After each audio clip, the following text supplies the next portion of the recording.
Part 1. The World Before Epstein. How Power Learns to Protect Itself. Silence is not empty. Before there was Jeffrey Epstein.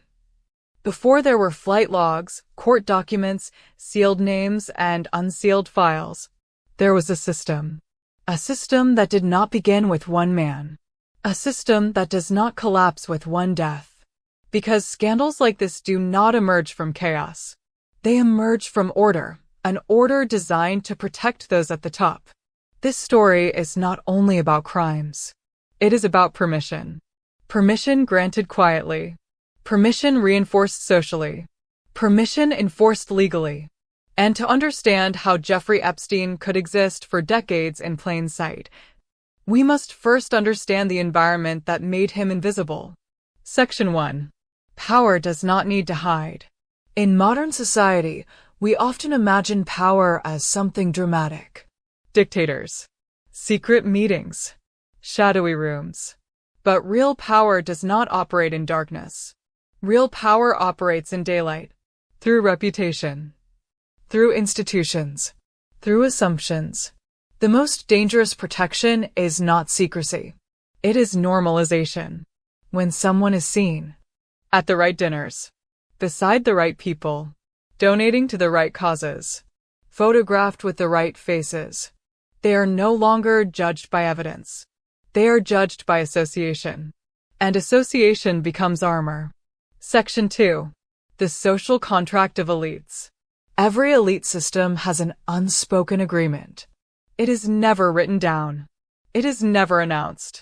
But everyone understands it. We do not expose each other. This contract exists across finance, politics, academia, media, philanthropy. The reason is simple. Exposure does not stop at one person. It spreads. If one thread is pulled too hard, entire tapestries unravel.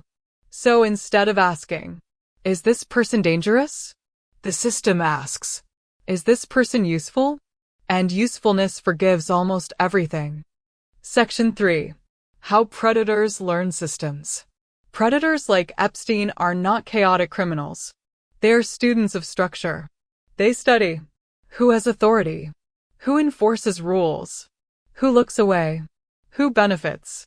They learn early that rules are flexible, laws are negotiable, consequences are selective, and most importantly, morality is optional when power is shared.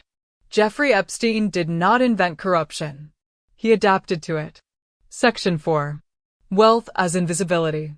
In theory, wealth attracts attention. In reality, extreme wealth diffuses it. When someone appears wealthy enough, journalists hesitate. Prosecutors calculate.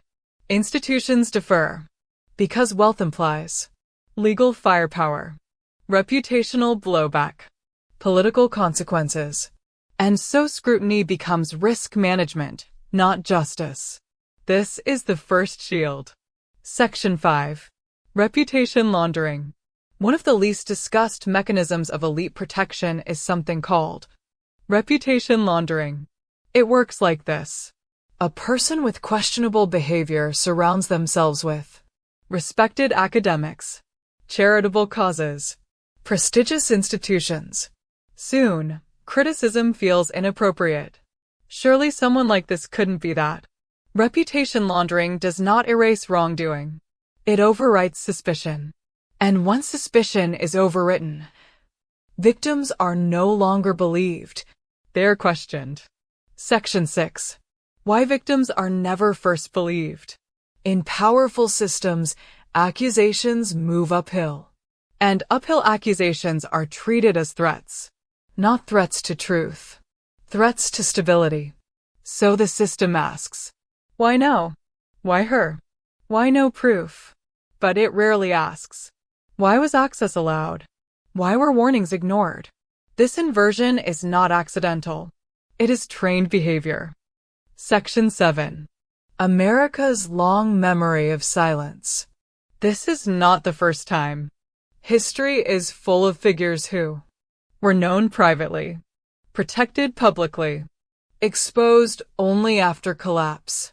Institutions have always preferred settlements over trials, silence over scandal, containment over accountability. Because trials create records. Records create patterns. Patterns create reform. And reform threatens power. Section 8. The role of legal complexity. Modern justice systems are not just about guilt or innocence. They are about jurisdiction, procedure, negotiation, leverage. The more money one has, the more time they can buy. Time exhausts victims. Time weakens witnesses. Time reshapes narratives. By the time truth arrives, attention has already left. Section 9. The myth of the bad apple. Society loves the idea of a single villain, because a single villain implies the system works. The problem is isolated. Justice can be symbolic. But Epstein was not a glitch. He was a product of deference, fear, incentive, silence. Remove Epstein, and the system remains. Section 10. Why this story had to last decades. Stories like this do not break early. They mature.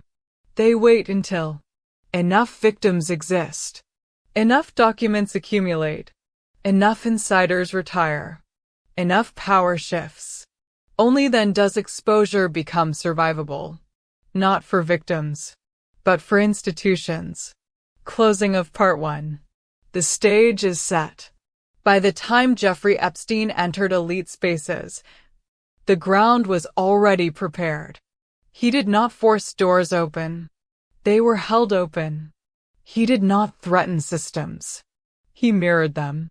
And in the next part, we will meet the man himself.